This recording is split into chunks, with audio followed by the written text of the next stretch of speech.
ప్రభునందు మాకు అత్యంత ప్రియులైన దేవుని ప్రజలందరికీ ఈ ఉదయకాల సమయంలో యేసుక్రీస్తు వారి శ్రేష్టమైన ఉన్నతమైన పూజింపదగిన నామం పేరిట శుభాలు ప్రకటిస్తున్నాను. మీరంతా క్షేమంగా ఉన్నారు కదా? మీ అందరి కోసం ప్రతిరోజు ప్రార్థన చేస్తున్నాము. మన దేవుడు సజీవుడు, ఆయన మనలను అన్ని విషయాల్లో బలపరిచే దేవుడు.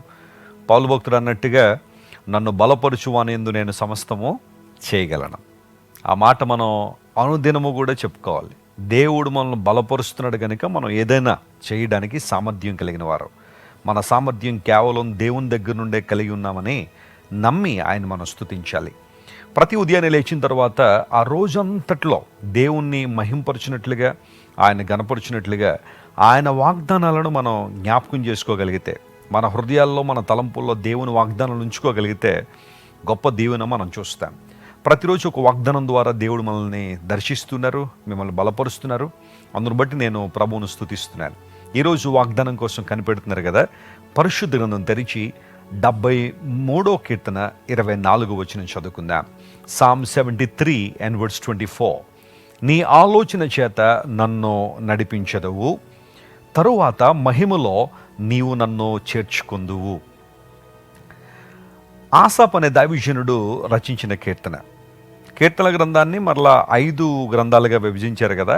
అందులో తృతీయ స్కందము అంటే థర్డ్ బుక్ 73వ కీర్తన నుండి స్టార్ట్ అవుతుంది. ఆసాప్ అనే దైవజనుడు ఈ కీర్తన రాశారు. దావీదు మహారాజు అద్భుతమైన కీర్తనలు రాశాడు.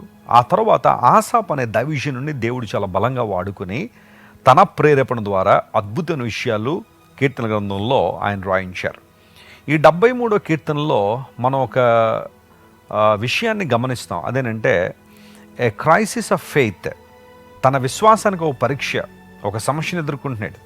తన చుట్టూ ఉన్న వారందరినీ చూసినప్పుడు, భక్తిహీనులు వర్ధిల్లడాన్ని చూసినప్పుడు, భక్తిహీనులు అభివృద్ధి పొందడం చూసినప్పుడు ఆసాపు గారికి చాలా బాధ అయింది. మనసులో చాలా నొచ్చుకున్నాడు. దేవుని సంధికి వచ్చి ఆయన సల మొరపెట్టాడు. ఆ తర్వాత ఎప్పుడైతే దేవుని దగ్గరికి వచ్చాడో, తన యొక్క విలువను ఎప్పుడైతే తెలుసుకున్నాడో, దేవుని దృష్టిలో తన స్థానం ఎంత గొప్పదో తెలుసుకున్నాడో, అప్పుడు దేవుణ్ణి స్తుతించడం మొదలుపెట్టాడు. చాలాసార్లు మనం కూడా అలాగే మనకి ఇవ్వబడిన రక్షణ యొక్క గొప్పతనాన్ని గుర్తించక, ప్రభు ఇంతవరకు మనల్ని నడిపించిన విధానం అంతా కూడా గుర్తించక, చుట్టుపక్కల వారిని, ఇరుగు వారిని లేదా ఎవరెవరినో చూసి నొచ్చుకుంటూ ఉంటాం, కొన్నిసార్లు బాధపడుతూ ఉంటాం. నేనెంత భక్తిగా ఉన్నాను కదా, నేనెంత ప్రార్థన చేస్తున్నాను కదా, నేనెంతగా దేవుని వాక్యాన్ని పఠిస్తున్నాను కదా, నమ్మకంగా దేవుని వెంబడిస్తున్నాను కదా, నాకెందుకు కష్టాలు, వారికి ఎందుకు దీవెనలు, నాకెందుకు ఇబ్బందులు రావాలి, వాళ్ళు ఎందుకు అంత డెవలప్ అవ్వాలి, దేవుడు ఎందుకు వారిని అంతగా ఆశీర్వదించాలన్న ఆ తలంపులు కొన్నిసార్లు బయటికి చెప్పకపోయినా మనలో హృదయంలో రేగుతూ ఉంటాయి. ఎగ్జాక్ట్గా ఆసాపు అదే సిచ్యువేషన్ గుండా వెళ్ళినప్పుడు దేవుడు తన భవిష్యత్తును, తనకి ఇవ్వబడిన శ్రేష్టమైన సంగతులు బయలుపరిచినప్పుడు ఆసాపు దేవుని స్తుతించడం మొదలుపెట్టాడు. అందులో ఒక అద్భుతమైన విషయం ఏంటంటే, నీ ఆలోచన చేత నీవు నన్ను నడిపిస్తావు ప్రభువా. You will guide me with your council. Council అనే మాట హిబ్రూ భాషలో ఎట్సా అనే పదం ఉపయోగించబడింది. ఎట్సా అనే మాటకు అర్థం ఏంటంటే నోయింగ్ గాడ్స్ పర్పస్. ఆయన ఆలోచన ద్వారా మనల్ని నడిపిస్తున్నాడు అంటే అర్థం ఏంటంటే ఆయన ఉద్దేశాలు నెరవేర్చడానికి. నీకు విషయం తెలుసా దేవుని బిడ్డ, ఈ లోకంలో నువ్వు నేను ఎందుకున్నావు తెలుసా? దేవుడు మనల్ని ఎందుకు రక్షించుకున్నాడో తెలుసా? ఈ లోకంలో ఆయన మనల్ని ఎందుకు ఉంచారో తెలుసా? ఆయన ఉద్దేశాలు ఏవో మన ద్వారా నెరవేర్చుకోవాలని దేవుని యొక్క ఆలోచన. ఒక క్రైస్తవుని యొక్క తపన, ఒక క్రైస్తవుని యొక్క ఆలోచన, ఒక క్రైస్తవుని యొక్క గమ్యం ఏంటంటే, ప్రభువా నా చిత్తం కాదు, నా ఉద్దేశాలు కాదు, నా జీవితం ద్వారా నీ చిత్తము, నీ ఉద్దేశము నెరవేర్చబడాలి. కంప్లీట్ సబ్మిషన్ అనేది ఎప్పుడైతే నీ జీవితంలో ఉంటుందో, దేవుడు తన ప్రణాళికలు నీ ద్వారా నెరవేర్చుకుంటూ ఉంటాడు. నేను చెబుతున్నాను దేవుని బిడ్డలారా, అది చాలా ఆశీర్వాదకరమైన జీవితం, చాలా ఉన్నతమైన జీవితం. నీ ఆలోచన చేత నన్ను నడిపించు. ఈ రోజున నీవు ఆలోచన కోసం కనిపెడుతున్నావా? ఏదో ఒక పని చేయబోతున్నావు, ఏదో ఒక పని స్టార్ట్ చేయాలని నీ జీవితంలో ఉంది, లేదా ఏదో రకమైన పరిస్థితి గుండా నువ్వు వెళ్తున్నావు. నీకు ఆలోచన చెప్పేవాళ్ళు ఎవ్వరు లేరు, ఏ ఒక్కరూ కానరావడం లేదు. ఏం చేయాలి ఈ సమయంలో? ఏం చేస్తే బాగుంటుందంటే దేవుని దగ్గరికి రా, ఆయన పాదాల దగ్గరికి రా. ఆయన నీకు ఆలోచన చెప్పువాడు. లేఖనాల్లో చాలా మాటలు ఉన్నాయి, దేవుని ఆలోచన సదాకాలము నిలుస్తుంది అన్నాడు. 16వ కీర్తనలో మనం చదివితే నాకు ఆలోచనకర్త అయిన దేవుణ్ణి నేను స్తుతిస్తానన్నాడు కీర్తనకారుడు. ఆయన ఏ కర్తట? ఆలోచనకర్త. జ్ఞానులు యేసు ప్రభు దగ్గరికి వచ్చిన తర్వాత, ప్రభువును ఆరాధించిన తర్వాత మరి ఒక మార్గమున వెళ్ళాలని దేవుడు వారిని గైడ్ చేశాడు. అందును బట్టి వారు గమ్యం చేరుకోగలిగారు. వాళ్ళ ఆలోచన ప్రకారం మరలా హేరోద్ దగ్గరికి వెళ్ళుంటే జ్ఞానులు ఎన్ని ఇబ్బందులు ఎదుర్కొనేవారు, ఎన్ని ప్రతికూల పరిస్థితుల్లో ఉండిపోయేవారు. కానీ దేవుడు వారు నడిపించాడు. దేవుడిని నడిపించే విధానం చాలా గొప్పది. నువ్వు చేయాల్సిన పని ఏంటో తెలుసా? నీ స్వబుద్ధిని ఆధారం చేసుకోక దేవుని మీద నువ్వు ఆధారపడాలి. చాలాసార్లు మన ఓన్ అండర్స్టాండింగ్ మీద ఆధారపడిపోయి తప్పుడు నిర్ణయాలు తీసుకుని ఇబ్బందులు పాలవుతుంటాం, లేదా దుష్టుల ఆలోచన చొప్పున నడుస్తూ ఉంటాం.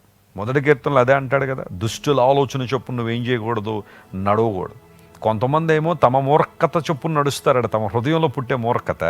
కొంతమంది ఏమో దుష్టులు చెప్పే ఆలోచన ప్రకారం నడుస్తూ ఉంటారు. అందును బట్టి తీవ్ర నష్టాలు ఎదుర్కొంటున్నారు. నిన్ను గైడ్ చేస్తుంది ఎవరు? నిన్ను నడిపిస్తుంది ఎవరు? దేవుడే అయితే ఆయన ఆలోచన కనుక నువ్వు స్వీకరించగలిగితే, పరిశుద్ధాత్మ దేవుని ద్వారా నువ్వు గైడ్ చేయబడగలిగితే అంతకన్నా సంతోషం మరొకటి లేదు. ఈరోజు దేవుడు తన ఆలోచన ద్వారా నిన్ను నడిపించబోతున్నాడు. కొన్నిసార్లు నువ్వు ఊహించని రీతిలో, నువ్వు ఎక్స్పెక్ట్ చేయని రీతిలో దేవుడు నీతో మాట్లాడతాడు. అది కొంతమంది సేవకుల ద్వారా కావచ్చు, వాక్యం ద్వారా కావచ్చు. దేవుడు తన ఉద్దేశాన్ని బయలుపరిచినప్పుడు ఆయన మాటకు నువ్వు లోబడగలిగితే ఖచ్చితంగా దేవుడు నూతన కార్యాలు నీ జీవితంలో జరిగిస్తాడు. అలాంటి కృప మీకు ఇవ్వాలని, మీరందరూ కూడా దేవుని ఆలోచన ద్వారా నడిపించబడాలని, దేవుని మహిమ చేత మీరు నింపబడాలని మీకోసం పట్టుదలగా నేను ప్రార్థన చేస్తున్నాను. కళ్ళు మూసుకొని ప్రార్థన చేసుకుందాం. ప్రేమగల తండ్రి, ఇంతవరకు మీరు మాకు ఇచ్చిన ప్రతి మాటను బట్టి నీకు వందనాలు. నీ వాగ్దాన సందేశం ద్వారా మమ్మల్ని బలపరిచి, స్థిరపరిచి, నూతన పరుస్తున్న విధానాన్ని బట్టి నీకు వందన స్తోత్రాలు చెల్లిస్తున్నాం. నువ్వు స్తుతి పాత్రుడు, స్తోత్రార్హుడు నాయన. మా ప్రియులు ఎంతమంది అయితే ఈరోజు వాగ్దాన సందేశాన్ని విని నీ ఆలోచన చేత నడిపించబడాలని కోరుతున్నారో వారందరినీ మీరు నడిపించండి అయ్యా. నీ మహిమతో వారు నింపండి, అద్భుతాలు చేయండి. ఘనత మహిమ నీకే చెల్లిస్తూ, అనారోగ్యంతో వారిని స్వస్థపరచండి, ఇబ్బందులను వారు లేవనెత్తండి, మహిమ గల కార్యాలు వారి జీవితంలో జరిగించమని యేసు నామం పేరిట అడిగి వేడుకొనిచున్నాం తండ్రి. Amen. God bless you dear friends. Have a wonderful day. మీరు ఇంతవరకు విన్న దైవ సందేశం మరియు దేవుని సేవకులు చేసిన ప్రార్థన మీకు ఆశీర్వాదకరముగా ఉన్నదని విశ్వసించుచున్నాము. ఈ సందేశాన్ని మీ స్నేహితులకు, బంధువులకు షేర్ చేయండి. మీకు ఏదైనా ప్రార్థన అవసరత ఉన్నచో మా ఫోన్ నంబర్లకు కాల్ చేయండి. దేవుడు మిమ్మల్ని ప్రేరేపిస్తే విశ్వాసంతో సాగుచున్న ఈ పరిచర్యను ప్రోత్సహించండి. మరిన్ని వర్తమానాలు, పాటలు వినుటకు జాన్ వెస్లీ మినిస్ట్రీస్ అను మా యూట్యూబ్ ఛానల్ను సబ్స్క్రైబ్ చేసుకొనండి. ప్రభువైన యేసుక్రీస్తు కృప మీకు తోడైండును గాక.